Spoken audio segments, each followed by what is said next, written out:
آپ یہ بتا سکتے ہیں کہ 1999 میں جب یہ ہائی جیکنگ ہوئی تو آپ نے گراؤنڈ پہ کیا دیکھا؟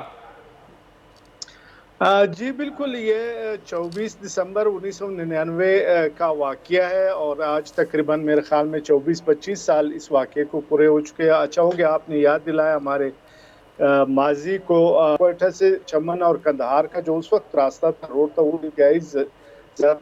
بہت زیادہ خراب تھا، تو ایک عجیب سی ماحول تھی۔ تو اگلے دن پھر آپ ایئرپورٹ پہنچے، وہاں کندہار ایئرپورٹ پہ۔ کندہار ایئرپورٹ کی اس وقت جو حالت تھی وہ انتہائی زیادہ خراب تھے، تو وہاں انڈین ایئر لائن کا جو جہاز تھا وہ اس وقت وہاں پہ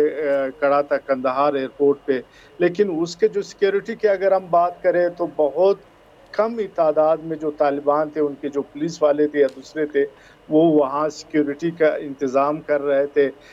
بعد میں آہستہ آہستہ وہ جو طالبان تھے، طالبان کی لیڈرشپ تھی، وہ تو وہاں پہ موجود تھی، لیکن اس کے دوسرے دن بعد یعنی تیسرے دن بعد ہائی جیکنگ کے، تو اس کے بعد جو ہے انڈین کا جو ایک وفد آیا تھا کندہار ایئرپورٹ پہ، اور انہوں نے اس وقت جو ان کے وزیر خارجہ تھے مولوی وکیل احمد متوکل، اور وزیر شہری ہوابازی کے جو ان کے وزیر تھے اختر عثمانی صاحب، اور اس طرح دیگر جو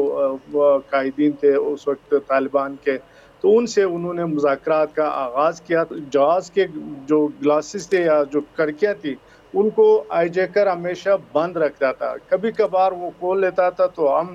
دور سے اس میں کوشش کرتے تھے کہ ہائی جیکر موومنٹ کر رہے یا آ رہے یا جا رہے جہاز کے اندر، تو اس طرح کی صورتحال تھی۔ لیکن اوورآل یہ جو مووی کی آپ نے بات کی ہے، تو مووی یقیناً ہائی جیکنگ سے متعلق ہوگی، لیکن مووی میں بہت ساری چیزیں اس طرح بھی ہوتے ہیں، وہ لوگوں کی دلچسپی کے لیے ڈالتے ہیں۔ میڈیا کا کیا کردار رہا تھا 1999 کے اس ہائی جیکنگ انسیڈنٹ میں؟ کیونکہ اب تو فلم بن رہی ہے، لیکن اس وقت میڈیا نے کیا رول پلے کیا تھا؟ کیونکہ کہا جاتا ہے کہ میڈیا نے انڈین بالکل، اس گورنمنٹ کو وقت کافی کرٹیسائز کیا تھا۔ میڈیا کا جو رول تھا، میں اگر پاکستانی میڈیا کی بات کروں تو وہ بہت زیادہ ہی پازیٹیو تھا، کیونکہ پہلے ایک دوسرے دن اور تیسرے دن جو ہے وہ پاکستانی میڈیا وہاں پہ موجود رہی، اس کے بعد انٹرنیشنل میڈیا بھی وہاں پہنچی، جس میں جاپان سے، چائنا سے، عرب ورلڈ سے، اور اس طرح جو یورپین اور وہ جو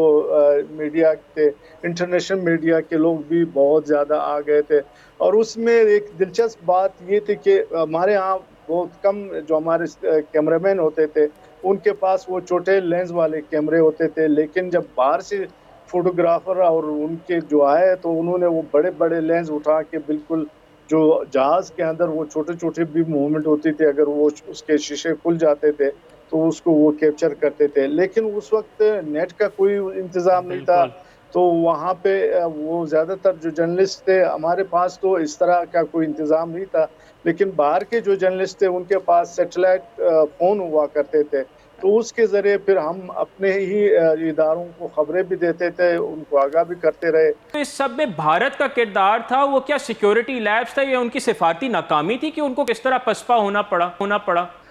بالکل، جو میں اگر بتا دوں کہ یہ تقریباً ایک ہفتے سے زیادہ یعنی 7-8 دن کا یہ سلسلہ چلا تھا، اور اس کے لیے جو اس وقت بھارتی وزیر خارجہ تھے جسونت سنگھ، وہ بھی 2-3 دفعہ کندہار آئے تھے، پہلے آئے تھے، انہوں نے طالبان سے بھی مذاکرات کی تھی، میرے خیال پہلے مرحلے میں شاید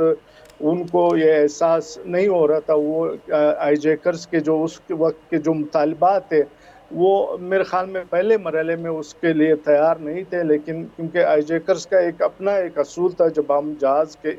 آس پاس ہوتے تھے وہ کسی کو بھی اندر جانے کی اجازت نہیں دیتے تھے۔ سبسکرائب کریں اور بیل دبائیں تاکہ کوئی خبر رہ نہ جائے۔